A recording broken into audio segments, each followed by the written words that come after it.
สบายดีพี่น้องสำหรับมื้อนี้บ่น้อยก็อยากให้พี่ให้น้องมาเบิ่งดินตอนนี้พี่น้องดินตอนนี้นี่เป็นดินติดกับเส้นทางตัดไม้เลี่ยผู้เมืองคงหาหนองสะพะเนื้อที่ของดินทั้งหมดนี่แม่นว่า3เฮกตาร์6พี่น้องเพิ่นอยากขายในราคา 500,000 บาทข้อยว่ามันพอซื้อได้พี่น้องเฮกตาร์นึงบ่ฮอด 200,000พี่น้องลองคิดว่าดิน3เฮกตาร์6ราคา 500,000 บาทบะ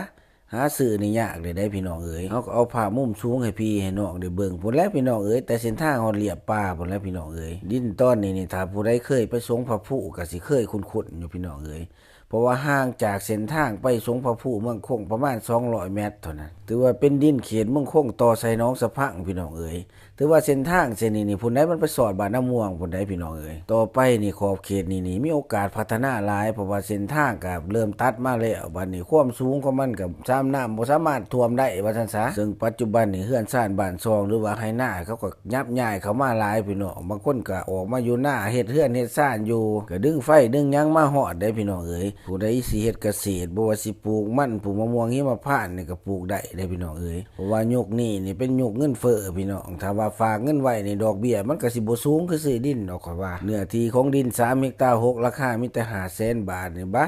ข่อยว่าหาซื้ออยู่ไสก็ยากได้พี่น้องเอ๋ยฉะนั้นแหละผู้ใดมีโอกาสมีเงินมีทองหรือว่ามีพี่น้องอยู่เมืองนอกเมืองนาหรือว่ากรุงเทพกรุงไทยก็ฝากบอกต่อก็ได้เด้อพี่น้องเด้อดินเนี่ยมันก็ถูกสุดๆแหละพี่น้องเอ๋ยเฮกตาร์นึงมันบ่ฮอด200,000สับมาไล่เฉลี่ยเบิ่งข่อยว่าบ่ซื้อคักพี่น้องนี่แหละตามพี่น้องเห็นนี่แหละพี่น้องเอ๋ยสำหรับดินตอนนี้นี่บ่น้อยก็ได้เฮ็ดคลิปลงไปหลายคลิปแหละแต่ว่าบ่น้อยบ่ได้มีโอกาสมาถ่ายตัวจริงเพราะว่าช่วงนั้นก็ยังอยู่กรุงเทพอยู่พี่น้องเอ๋ยเอาฉะนั้นฝากพี่ฝากน้องบอกต่อๆกันไปเด้อพี่น้องซื้อดินไว้มันบ่บูดบ่เน่าคือสมพักนะเอาเงินไปซื้อดินไว้ใครก็เอาเงินไปแต่งมิได้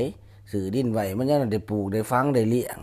บัดแต่งเมียน่ะห่วยแต่งมันมาเนี่ยมันมาด่ามาปล่อยเฉพาะมันดีบ่ดีหั่นบัดเจ้าหาเงินบ่ได้ไปบ่เป็นนี่ห่วยมันก็ไล่เจ้าหนี้หั่นแหละ